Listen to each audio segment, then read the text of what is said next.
Students, स्वागत करता हूं आपका विष्णु के यूट्यूब चैनल पे। इस साल के आईआईटी जेईई 2025 के पूछे हुए कुछ क्वेश्चन को हम एक बार रिमार्क कर लेते हैं। इसका ऑप्शन देखते हैं कौन सा ऑप्शन सही है। कुछ ऑर्गेनिक क्वेश्चन हैं, कुछ इनऑर्गेनिक केमिस्ट्री क्वेश्चन हैं।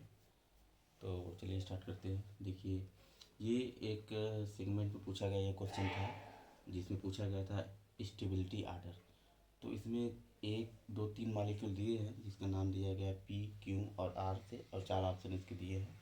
तो इसमें हमें ये देखना है कि कौन सा ज़्यादा स्टेबल है, कौन सा कम स्टेबल है, उसी के आर्डर में अरेंज करना है। तो सबसे पहले हमें ये समझना चाहिए कि स्टेबिलिटी हम किसी भी साइक्लिक कंपाउंड का कैसे हम मेजर करते हैं। तो उसके लिए हमें ये चीज़ देखना होता है कि क्योंकि ये साइक्लिक है तो यहाँ पर हमें एरोमेटिसिटी ध्यान देनी पड़ेगी। तो एरोमेटिसिटी का कॉन्सेप्ट ये कहता है कि the compound which are aromatic are more stable. तो जहाँ पर एरोमेटिसिटी होगी वो स्टेबल होगा। तो एरोमेटिसिटी के लिए बात हम करते हैं तो एरोमेटिसिटी का जो हमारा हक्केल रूल होता है, हक्केल रूल फॉर एरोमेटिसिटी, वो हमारा बताता है if molecule have 4n+2 pi electron then it will be aromatic. ये आपका एक मेन कंडीशन होता है।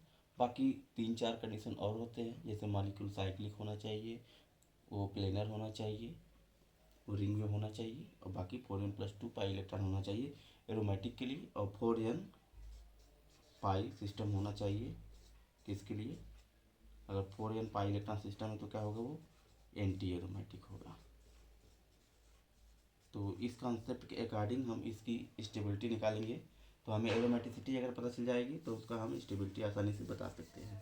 तो यहाँ पर हम पहला ऑप्शन लेके चलते हैं। तो पहले ऑप्शन में क्या है, आपका साइक्लोप्रोपिल एनायन दिया हुआ है। इस साइक्लोप्रोपिल एनायन में एक नेगेटिव चार्ज है, यहाँ पर आपका इलेक्ट्रॉन हुआ 4 पाई। यहाँ पर इलेक्ट्रॉन कितने हुए, 4 पाई इलेक्ट्रॉन हुए। और इसमें देखिए तो 2 इलेक्ट्रॉन यहाँ, 2 इलेक्ट्रॉन यहाँ, 2 इलेक्ट्रॉन यहाँ, ये आपका हुआ 6 पाई इलेक्ट्रॉन सिस्टम हुआ। अब ये इसके पास 4 पाई बॉन्ड है तो ये कैसा हुआ, 4 × 2 यानी कि 8 पाई इलेक्ट्रॉन सिस्टम हुआ। तो अब हम इसे इसमें फिट करते हैं, कौन 4n+2 है, कौन 4n पाई इलेक्ट्रॉन है। तो जैसा कि 6 पाई इलेक्ट्रॉन आपको कहाँ मिलेगा, 4n+2 में मिलेगा। 4n+2 में जब n की वैल्यू 1 रखोगे तो 4 × 1+2 क्या आ जाएगा, 6 पाई इलेक्ट्रॉन आ जाएगा। तो 6 पाई इलेक्ट्रॉन आ गया, इसका मतलब ये है कि ये आपका जो सिस्टम है वो कैसा है, 4n+2 सिस्टम है, तो ये एरोमेटिक हो गया। तो दिस विल बी एरोमेटिक। तो जब आपका ये एरोमेटिक हो जाएगा तो सबसे ज़्यादा स्टेबल यही हो जाएगा। तो ऑप्शन में देखिए सबसे ज़्यादा स्टेबल क्यों